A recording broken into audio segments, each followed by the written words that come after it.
I thought Gene Hackman was the strongest actor I've ever worked with, but I felt that Sha Connory was the biggest star.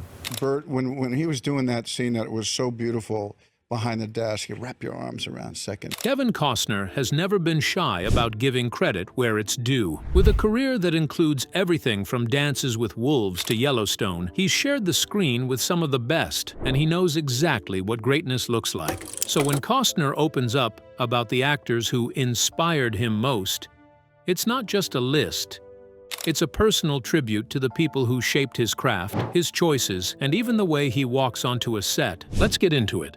Kevin Costner has been a steady force in Hollywood for over 4 decades, building a career that blends quiet strength with unforgettable performances. Since his breakthrough in the early 1980s, he has taken on a variety of roles that showcase his ability to play both rugged heroes and deeply human characters. He is best known for iconic parts in films like Dances with Wolves, which earned him critical acclaim and multiple Oscars, The Bodyguard, where he brought a calm intensity to the role of a protective hero, and Field of Dreams, which captured the hearts of audiences with its mix of hope and nostalgia. You catch a good game. Thank you. It's so beautiful here. Throughout his career, Costner has remained consistent, often choosing roles that reflect his grounded, no-nonsense style. He's never been one for flashy performances or dramatic showboating. Instead, he focuses on authenticity, making his characters feel real and relatable. This dedication to his craft has earned him respect from both audiences and fellow actors alike. In a rare interview, Costner opened up about the actors who have inspired him the most. 5 individuals he deeply admires for their talent and influence. These names represent the foundation of his artistic identity and the standards he strives to uphold in his own work. Gene Hackman. Kevin Costner never seems to run out of praise when he talks about Gene Hackman. What actor just really, really blew you away, okay?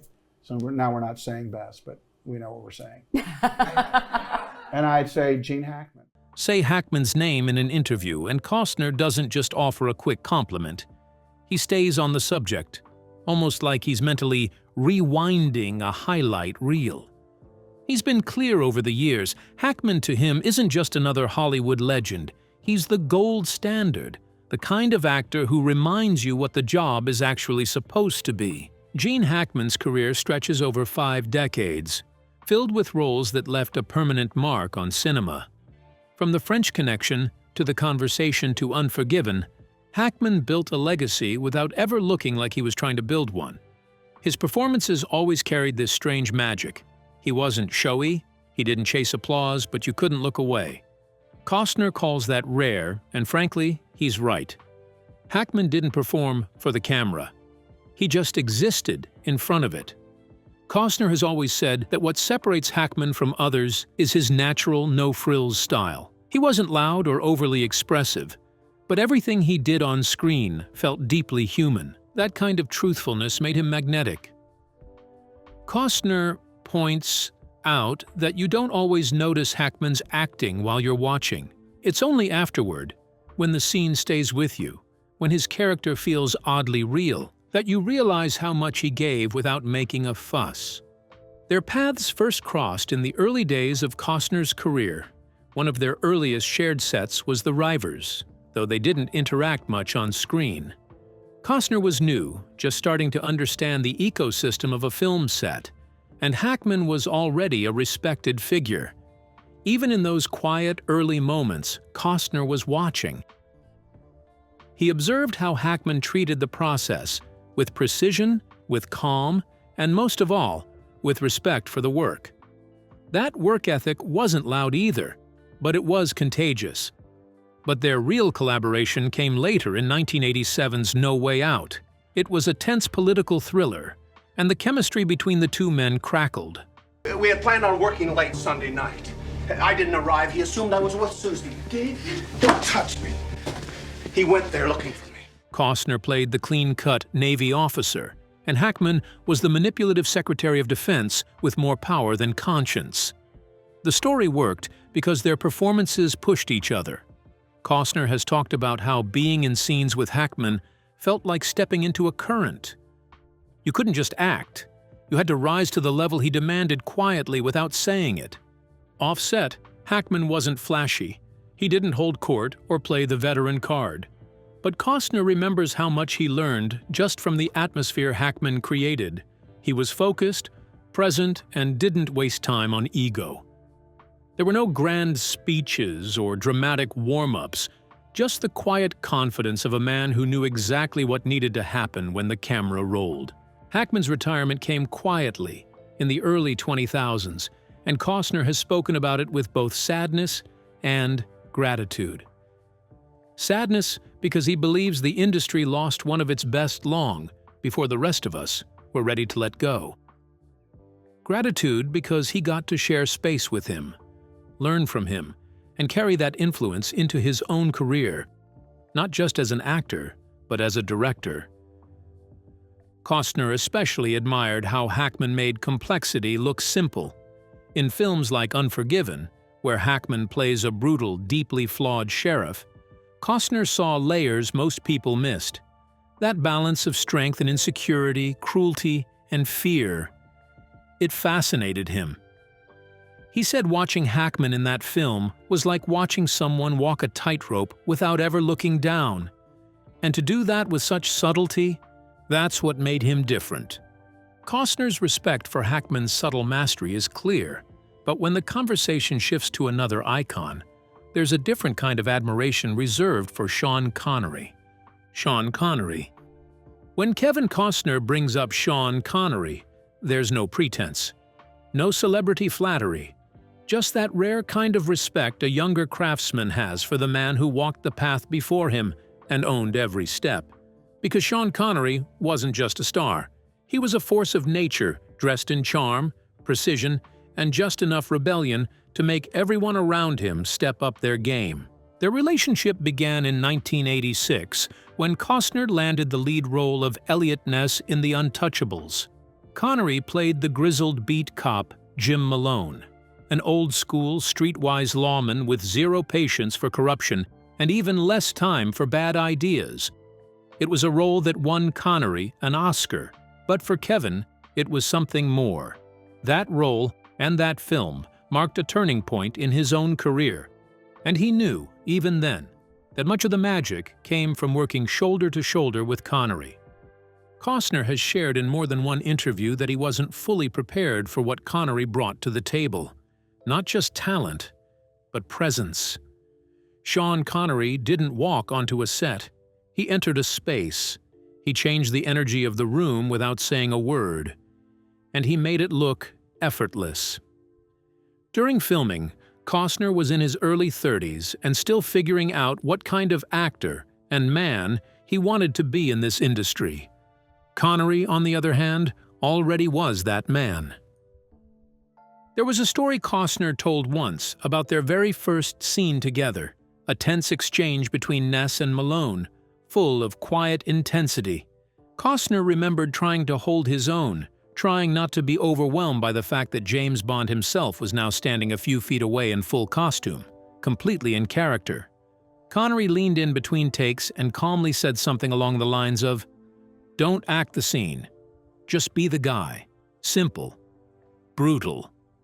Exactly right.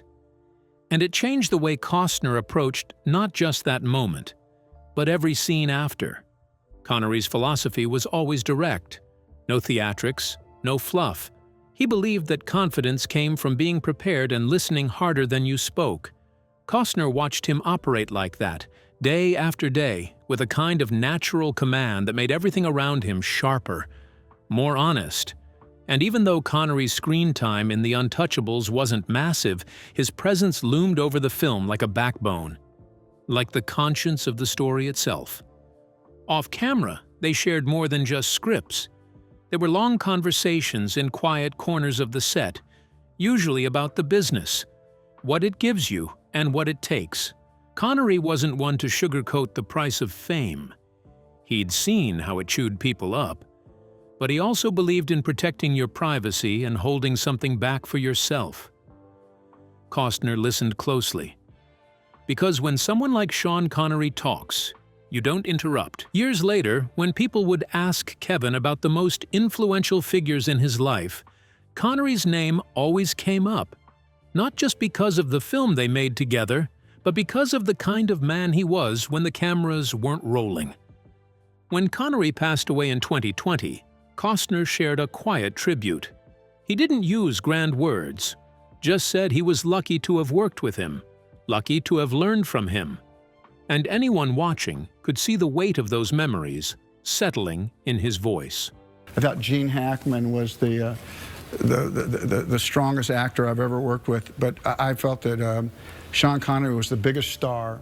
Bert Lancaster. Bert Lancaster stands as one of the most unforgettable icons from Hollywood's golden era. Born in 1913 in New York City, Lancaster didn't grow up dreaming of stardom. His father was an upholsterer, and his early life was grounded in a working-class neighborhood far from the glitz of movie sets. Yet, his journey to becoming a legendary actor was anything but ordinary. Before he became a household name, Lancaster worked as a circus acrobat, a high-flying trapeze artist.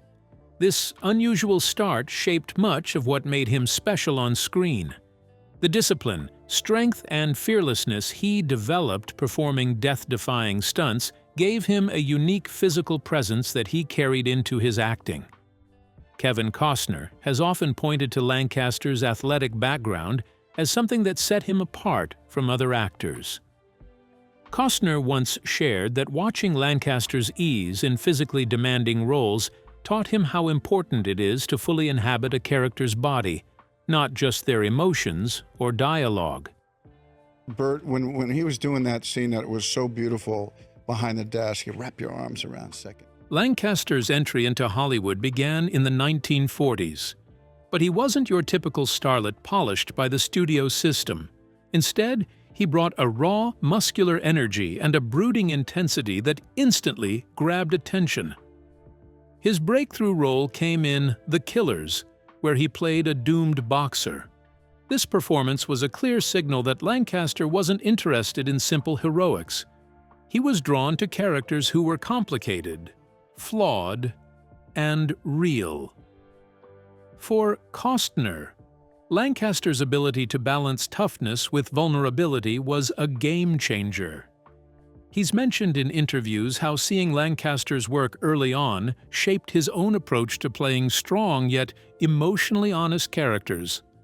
Over the years, Lancaster built a resume filled with standout performances, from the charismatic, morally ambiguous preacher in Elmer Gantry to the hardened soldier in From Here to Eternity. His roles were diverse, but always powerful. Lancaster earned an Academy Award for Elmer Gantry, proving his talent went far beyond his physical presence. And the winner is Bert Lancaster.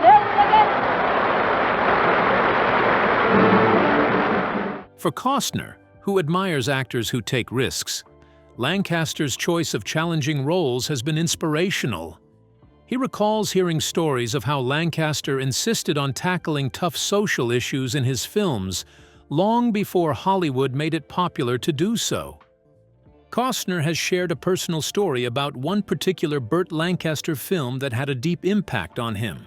After watching Birdman of Alcatraz, Costner said he was struck by Lancaster's quiet intensity and his ability to portray a man trapped both physically and emotionally. This performance inspired Costner to explore more nuanced, less conventional characters in his own career. He once described it as a moment that made him realize acting could be about more than just surface-level drama. It could reveal the depths of human struggle and resilience.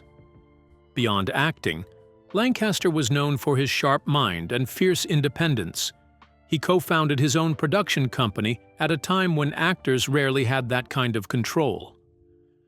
Kevin Costner respects this entrepreneurial spirit and has mentioned how Lancaster's efforts to produce meaningful films set a precedent for actors who want to shape their own careers. Costner admires Lancaster's ability to balance art and business, something that isn't easy in Hollywood.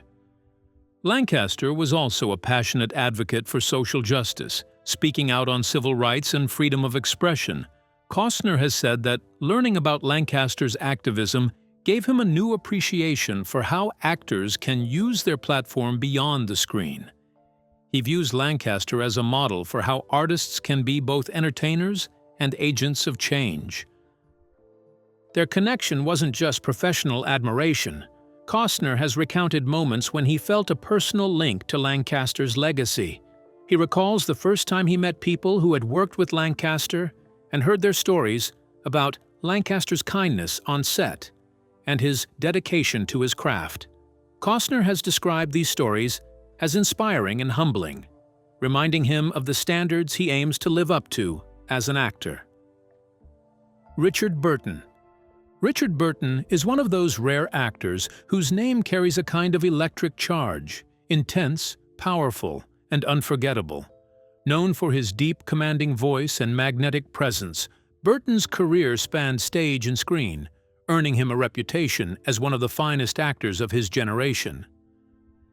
Kevin Costner has often spoken about Burton not just as a legendary performer, but as a personal influence whose passion and dedication left a lasting mark on him. Burton's journey began in Wales, far from the Hollywood spotlight. His early life was tough, growing up in a working-class family during hard times, but that only fueled his drive. From the start, Burton was known for his fierce commitment to his craft. He threw himself into every role with a kind of ferocity that made audiences sit up and take notice. For Costner, Burton's intensity was a masterclass in how to bring real emotion and weight to a performance without losing control. One story Costner has shared about Burton reveals a lot about the man behind the legend. They once crossed paths at a small industry gathering, a rare moment away from cameras and scripts. During the evening, Burton surprised everyone by sharing stories about his early struggles, how he had to fight for every role and prove himself constantly. Costner remembers Burton's humility and humor, which contrasted sharply with the powerful roles he played on screen. That night, the two spoke about the pressures of the industry and the challenge of staying true to oneself. Costner said it was one of those moments that stuck with him, showing that even icons like Burton wrestled with doubt and hard work. Another time, Costner recounted an informal dinner where he sat with people who had worked closely with Burton. They described Burton's remarkable generosity on set, how he would go out of his way to help younger actors find their footing. One colleague remembered Burton spending hours coaching a nervous co-star, patiently sharing techniques and calming nerves. Hearing this, Costner felt a deep respect for Burton, not just as a performer, but as a mentor who cared about lifting others up. Burton's relationship with his peers was often complex, especially with his famous wife Elizabeth Taylor. Their whirlwind romance and on-again, off-again relationship was Hollywood legend, full of drama and passion. Costner admires how Burton channeled that intense personal life into his work, turning raw emotions into unforgettable performances. For Costner, Burton's ability to fuse his personal turmoil with his acting craft is a reminder that great art often comes from life's messiest moments. Professionally, Burton was known for his Shakespearean brilliance and his work in classic films like Who's Afraid of Virginia Woolf and Cleopatra.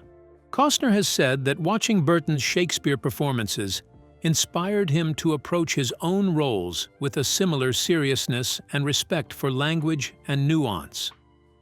Burton's voice alone, rich and powerful, could transform a simple line into something unforgettable. You know, if I looked at one of them, they'd piss in their pants, because I'm Vic Dakin. Used to be. Costner has joked that he's tried to practice Burton's style, but it's nearly impossible to capture that same magic.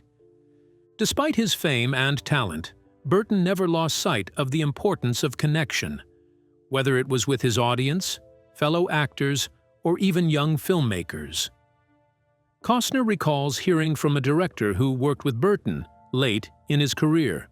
Burton, even then, took the time to encourage fresh voices and new ideas, proving that true greatness doesn't just rest on past glories, but continues to inspire the future. But when it comes to someone who truly shaped the way Costner sees acting itself, there's only one name that comes close: Paul Newman. Paul Newman. Paul Newman, to Kevin Costner, wasn't just an icon, he was the blueprint. From the first time Costner saw him on screen, cool, quiet, and always 2 steps ahead, he felt something click. It wasn't just about Newman's talent, which was undeniable, but the kind of energy he brought into a room, even through a television. Costner once said that Paul Newman made acting look like a conversation with the camera, not a performance. And that's the exact kind of subtle mastery that Costner spent years chasing in his own career. Newman had that rare ability to play flawed men without ever losing the audience's sympathy. Cool Hand Luke, The Hustler, Butch Cassidy, and The Sundance Kid. He made rebellion look noble and heartbreak feel personal.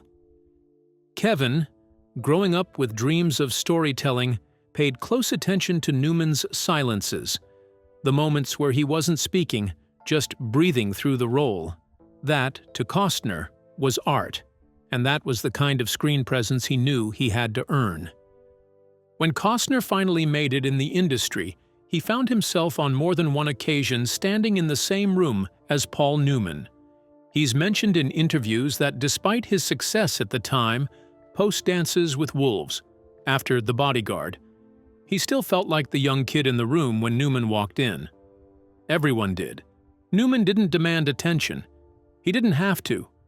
He had that quiet gravity that pulled people toward him, not by force, but by presence. There was one particular encounter Kevin always seemed to circle back to when talking about Newman. It was a quiet evening event. Industry types everywhere, most people buzzing around but trying not to act impressed. Newman was standing with a glass of wine, surrounded by a couple of younger actors, when Costner approached.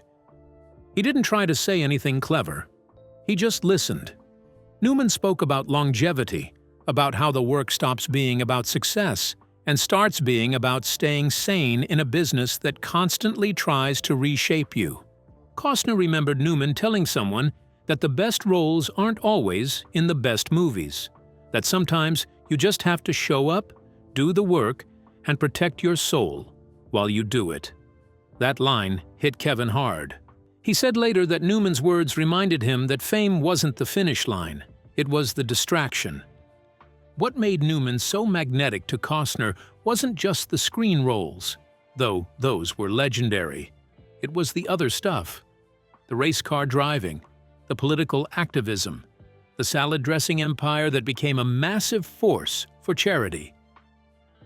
Newman showed that being great on screen didn't mean checking out from the world off screen. He was, in Costner's words, a man who never stopped being human. Costner also admired how Newman aged in the industry. He didn't fight the process. He didn't cling to youth or try to be the guy he was at 35 when he was 70. He leaned into the shift, into the wisdom, the dignity, the gravel in his voice. Kevin saw that, and it changed the way he thought about his own career. He realized that there was value in evolving, in letting the audience grow with you, rather than trying to freeze yourself in time. The two men never worked together on a film, but Costner has always said that Newman's influence was deep and constant. When Kevin was directing Open Range, he said he found himself thinking about the pacing in The Verdict and the stillness Newman brought to the courtroom scenes. When he was preparing for Hatfields and McCoys, he went back and re-watched HUD, just to remind himself how powerful a man can be on screen while saying almost nothing. There was also a certain melancholy Kevin picked up in Newman's performances, the kind that comes from a life lived fully, with joy and mistakes all mixed in. That emotional honesty was something Kevin deeply respected. Newman never tried to be perfect. He just tried to be real. And to Costner, That's what made him unforgettable. Years later, after Newman passed, Costner spoke about him in a quiet, almost reverent tone.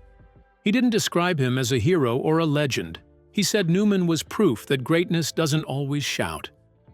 Sometimes just walks quietly, does the work, and leaves something permanent behind. Kevin Costner's list reveals what true greatness looks like in acting. But what about you? Who are your top 5 actors that inspire you? Share your picks in the comments below.